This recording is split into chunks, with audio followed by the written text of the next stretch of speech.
ఇచ్చిన బియ్యంను మనం 8 రూపాయలకు 10 రూపాయలకు అమ్మి అది ఆ బియ్యంను మనము మళ్ళీ 50 రూపాయల కిలోకి కొనుక్కోవడం జరుగుతున్నాయి. ఇప్పుడు మన ముఖ్యమంత్రి రేవంత్ రెడ్డి గారు దాన్ని సన్న బియ్యంగా మార్చి ప్రతి ఒక్కరికి కూడా తినడానికి అవకాశం ఉండేటట్టు చేసిన ముఖ్యమంత్రి రేవంత్ రెడ్డి గారికి కూడా మీ అందరి తరఫున ధన్యవాదాలు. సహకరిస్తున్నటువంటి ఐబిఎఫ్ యోజన విభాగం రాష్ట్ర అధ్యక్షులు కట్ట రమణ, ఎందుకంటే చెరొక వైపున ప్రతి జిల్లా కమిటీకి ఫోన్ చేస్తూ శిబిరాలను నిర్వహించాలని చేస్తే స్పందించారు. వేదిక పైన ఉన్నటువంటి రాజ్య కృష్ణమూర్తి అన్న, ముత్యాల సత్యన్న, పెద్దలింక సంబర్ణ, పండు సంబర్ణ అందరికి పేరు పేరున మరి ముందున్నటువంటి ఐబిఎఫ్ సభ్యులు ప్రతి ఒక్కరికి పేరు పేరున నమస్కారాలు.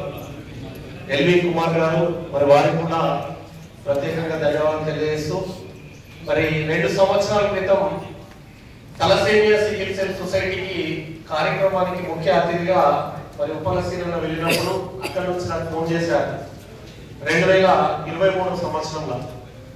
మరి చిన్న పిల్లలకు బ్లడ్ దొరకడం లేదట, మరి ఇంటర్నేషనల్ వైశ్య ఫెడరేషన్ ఆధ్వర్యంలో క్యాంపులు పెట్టాలి అనే ఒక సూచనను మరి ఒక ఛాలెంజింగ్ గా తీసుకొని 2023 మే నుండి 2024 మార్చ్ 31 వరకు 1 ఇయర్ లోనే 2306 యూనిట్ల రక్తాన్ని మనం చేయగలం.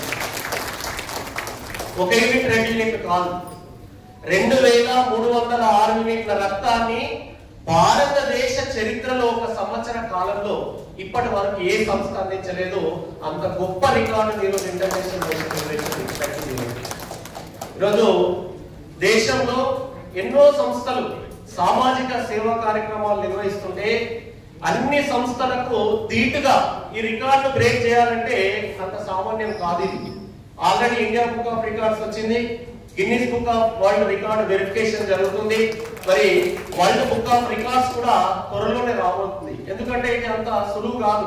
ఈరోజు ఒక క్యాంపులో 100 యూనిట్లు బ్లడ్ చేయాలంటే ఎంత కష్టమవుతుందో వేదిక పైన ఉన్న మిత్రులందరూ పెద్దలందరూ కూడా క్యాంపులు పెట్టారు.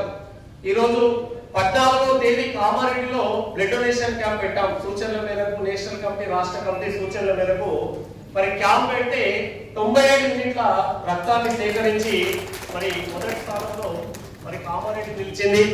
ఆ తర్వాత మేడ్చల్ ఇక్కడ ప్లీజ్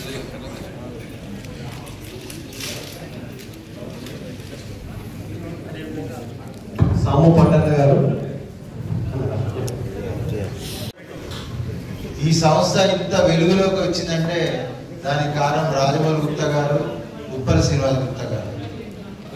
జరుగుతే అందరిది వస్తుంది.